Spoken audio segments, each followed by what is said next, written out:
Chapter 10, Springtime. Snowbell the cat enjoyed nighttime more than daytime. Perhaps it was because his eyes liked the dark, but I think it was because there are always so many worthwhile things going on in New York at night. Snowbell had several friends in the neighborhood. Some of them were house cats, others were store cats.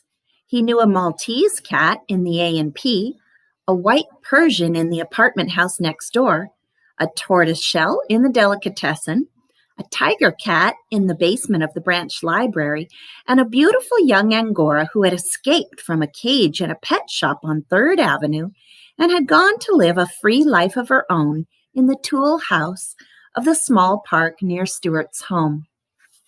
One fine spring evening, Snowbell had been calling on the Angora in the park.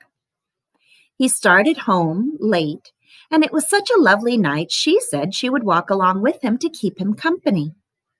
When they got to Mr. Little's house, the two cats sat down at the foot of a tall vine which ran up the side of the house past George's bedroom. This vine was useful to Snowbell because he could climb it at night and crawl into the house through George's open window. Snowbell began telling his friend about Margalo and Stewart. "Goodness," said the Angora cat, "you mean to say you live in the same house with a bird and a mouse and don't do anything about it?" "That's the situation," replied Snowbell, "but what can I do about it? Please remember that Stewart is a member of the family and the bird is a permanent guest like myself." "Well," said Snowbell's friend, "all I can say is you've got more self-control than I have." "Doubtless," said Snowbell. "However, I sometimes think I've got too much self-control for my own good. I've been terribly nervous and upset lately, and I think it's because I'm always holding myself in." The cats' voices grew louder, and they talked so loudly that they never heard a slight rustling in the vine a few feet above their heads. It was a gray pigeon who had been asleep there and who had awakened at the sound of cats and begun to listen. "This sounds like an interesting conversation," said the pigeon to himself. "Maybe I'd better stay around and see if I can learn something." "Look here," he heard the Angora cat say to Snowbell, "I admit that a cat has a duty toward her own people and that under the circumstances it would be wrong for you to eat Margalo.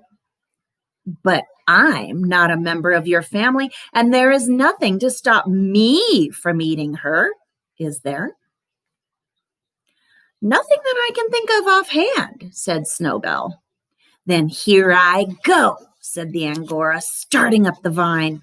The pigeon was wide awake by this time, ready to fly away, but the voices down below continued. "Wait a minute," said Snowbell. "Don't be in such a hurry. I don't think you'd better go in there tonight." "Why not?" asked the other cat. "Well, for one thing, you're not supposed to enter our house. It's unlawful entry, and you might get into trouble." "I won't get into any trouble," said the Angora. "Please wait till tomorrow night," said Snowbell firmly. "Mr. and Mrs. Little will be going out tomorrow night, and you won't be taking such a risk. It's for your own good I'm suggesting this." "Oh, all right," agreed the Angora. "I guess I can wait. But tell me where I'll find the bird after I do get in." "That's simple," said Snowbell. "Climb this vine, enter George's room through the open window, then go downstairs and you'll find the bird asleep in the Boston fern on the bookcase." "Easy enough," said the Angora, licking her chops. "I'm obliged to you, sir." "Well, the old thing," whispered the pigeon to himself, and he flew away quickly to find a piece of writing paper and a pencil. Snowbell said good night to his friend and climbed up the vine and went into bed. Next morning, Margalo found a note on the branch of her fern when she woke. It said, "Beware of a strange cat who will come by night." It was signed, a well-wisher. She kept the note under her wing all day long, wondering what she had better do. But she didn't dare show it to anyone, not even to Stuart. She couldn't eat, she was so frightened. What had I better do? She kept saying to herself.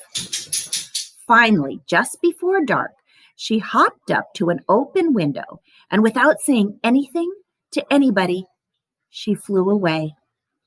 It was springtime, and she flew north just as fast as she could fly, because something inside her told her that north was the way for a bird to go when spring comes to the land.